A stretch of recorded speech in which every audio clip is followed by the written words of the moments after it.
Hey everyone and welcome. Well, Labour are all lauding themselves at the moment over an Indian trade deal, but what they're not telling you is that this undercuts the working person in this country. And I do believe that we have rotten politics, and I'm not using that as an exaggeration. Now, you may not know, but as part of the Indian trade deal, Indian workers living in the UK will not have to pay national insurance contributions for 3 years.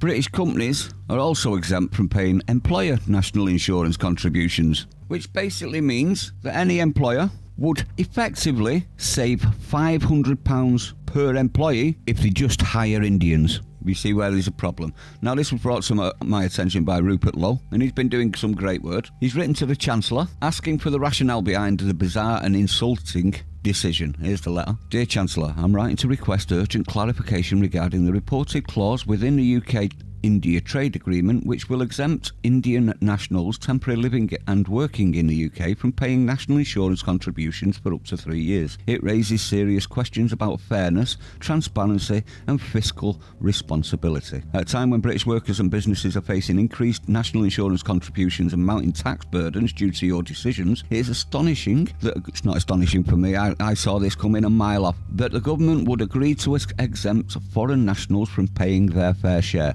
This exemptions appear to meet a key demand from Delhi, yet it remains unclear what meaningful benefit the average UK taxpayer receives in return. Zero is the answer to that one. Zero. In fact, it's actually at the detriment of the UK taxpayer, isn't it? This policy risks creating a two-tier system, in which British citizens and long-term residents are expected to pay more while temporary foreign workers are handed special treatment. Why? I therefore ask that you urgently provide a full estimate of the number of Indian workers this exemption is expected to apply to annually. 2. The projected loss in national insurance revenue resulting from this agreement. 3. A detailed explanation on how this arrangement benefits the British taxpayer. And 4. A commitment to a parliamentary vote on the deal and the provisions within it. I urge you to explain the full rationale behind this bizarre decision. Yours sincerely, Rupert Lowe. Now, Rupert's been doing some great work, even with what went on. Now, if you didn't know, this is a clause inside the trade agreement called the Double Contribution Convention, and it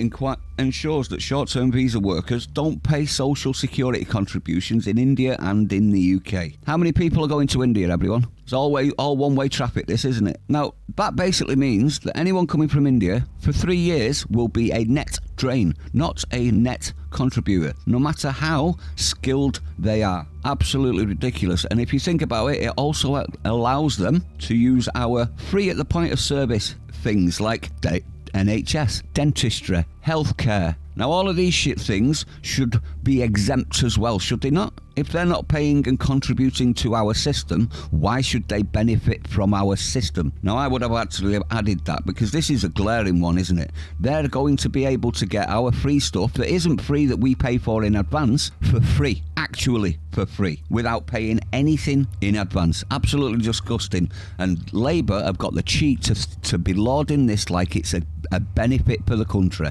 I don't see any benefit with undercutting the British worker, do you? Because what are employers going to do now, knowing that they can save money on every employee by just employing Indians? I'm sick to death of this discrimination of our own people. This government and the governments before and all of the ones that want to lead would be the first to throw us under the bus. Let me know what you think. Stay safe. See you on the next one.